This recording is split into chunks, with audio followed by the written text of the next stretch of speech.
Newly single after my 2-year relationship ended. I was back to living alone again, and back to swiping on Tinder and all those apps. I had been single for a few months already, and I had met a few people in that time. During that time, I matched a girl on Tinder named Tracy, and she gave me her Snapchat, but it quickly fizzled out to her just watching my stories and not really communicating. That kinda used to happen all the time when I was in college, but now being in my late 20s using Tinder and just being reminded of how immature all this online dating stuff is, it feels a lot different at this age. I own a corner townhome in a little community. If you're wondering what I do, I'm an accountant. Good money, but miserably boring. After my ex moved out, I thought I would be ready for the privacy and peace and quiet, but I'd say after the first month, the novelty of that wore off. Maybe I'm more of a relationship person, or I just need people around, but being alone was getting to me.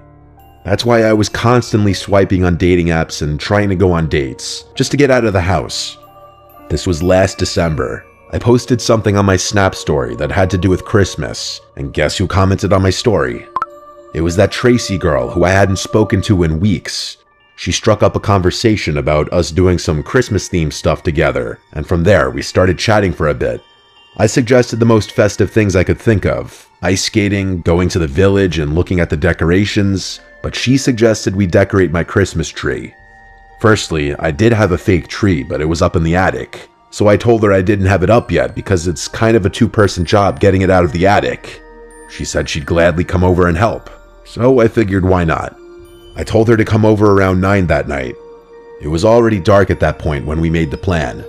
It was likely like 7:30 because I remember hurriedly grabbing my keys and rushing to drive to the liquor store to buy a couple bottles of wine.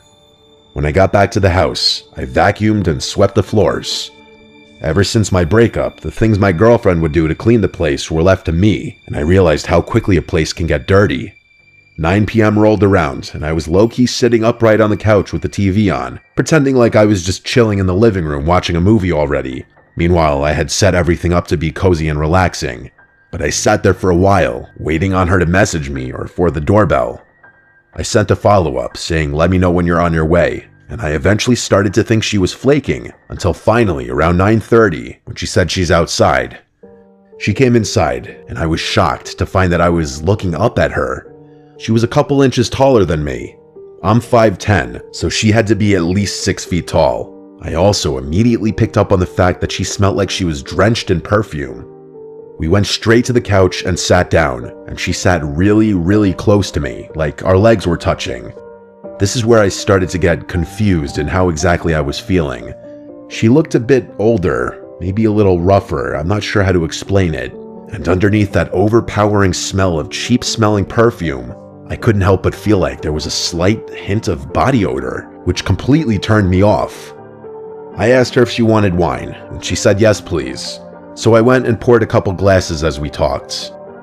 Have you ever met someone for the first time that you'd been texting or DMing for a while, and when you finally meet, they just end up being nothing like you pictured in your head?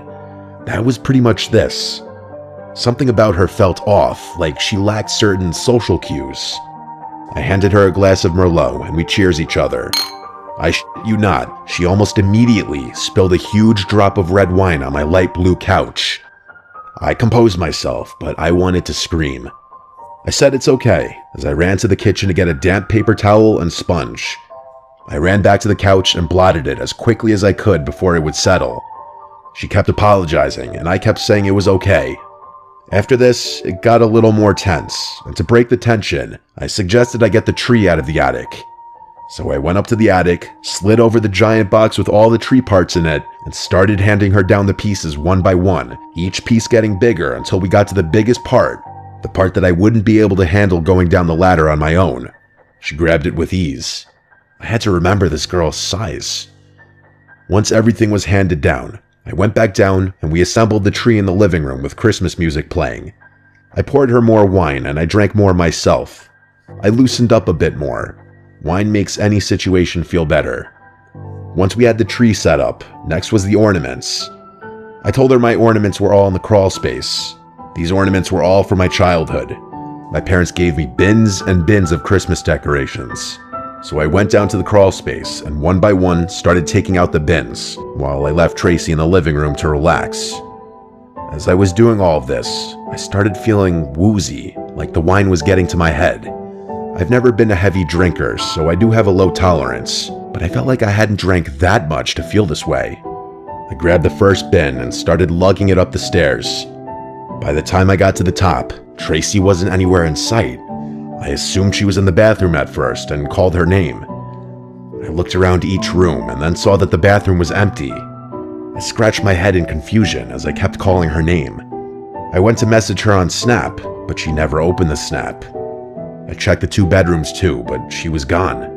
I couldn't believe this. She snuck out on me. This was when I started wondering if she thought I was ugly or weird or something, even though truthfully, I wasn't even really into her either. I crashed onto the couch, which suddenly felt a lot more comfortable than before, and honestly, as far as I remember, I periodically checked my phone to see if she opened my Snap and just watched whatever was on TV, until my memory just faded to black. I swear, everything just went black. And then, I woke up in darkness. No lights, no TV on. I looked around in the dark room, and I knew I was hearing things. I felt like I was still on the couch, and I felt weak. My limbs were hard to move, but I managed to find my phone right under me within seconds, and I checked the time. The second the phone screen lit up, I saw it. Even though the light was facing toward me, that glow from my phone screen with the brightness all the way up revealed the outline of a tall person's silhouette standing in front of me. For some reason, I didn't scream. I just put the phone down, bringing the room back to darkness. I finally opened my mouth to say, "Tracy," hoping it was her, but still not in that moment remembering what had happened earlier. Whoever was standing there didn't answer me. I eventually picked my phone back up and turned on the flashlight, and I saw that it was in fact Tracy standing in front of me. She wasn't moving, she was just looking down at me. I felt locked to the couch. I don't know if it was because of pure fear or the effects of whatever she had obviously laced me with. I genuinely was having a hard time moving my limbs. I felt weak and helpless. All I could manage to say was "Tracy" a couple more times. She turned towards the stairs, and again, I swear, she sprinted toward them, and all I heard were the disturbingly loud stomps of her running down the stairs. I heard something slam from downstairs. Looking back, I'd imagine it was the front door. Everything looked and sounded so wonky in those minutes after I woke up. Each passing minute, I felt more and more clear-headed, and moving became easier. I checked Snapchat to see that her account was gone, aka she blocked me. I looked out the front window and saw no cars outside besides my own and the neighbors. And then I realized I never saw the vehicle that she arrived in, or if she even arrived in one. I checked my entire home from top to bottom, checking for anything that could have been stolen. The only items I found missing seemed kind of bizarre at first, but honestly made so much sense soon after. Every last bottle of pills from my house was gone. All my vitamins and supplements, my bottles of Adderall, and even the bottle of Oxy that I had prescribed but never fully used after a surgery. Those were in the drawer next to my bed. I noticed a bottle of vodka was taken from my mini fridge in my room too. But other than that, I didn't see anything else that could have been stolen. Still, I called the police right then and reported the robbery. I gave the Snapchat username and explained that I never got her number or knew anything really about her identity minus the name that she gave me, which was Tracy Gibson. The police knocked on my neighbor's door since all of our homes are attached, even though it was like 1 a.m. With me standing next to them, they questioned if he'd seen or heard anything strange, to which he said no, he'd been asleep. After about 20 minutes, the police left. I made sure all of my keys were still in place so as to make sure she couldn't get back in, but other than that, this Tracy person disappeared without a trace.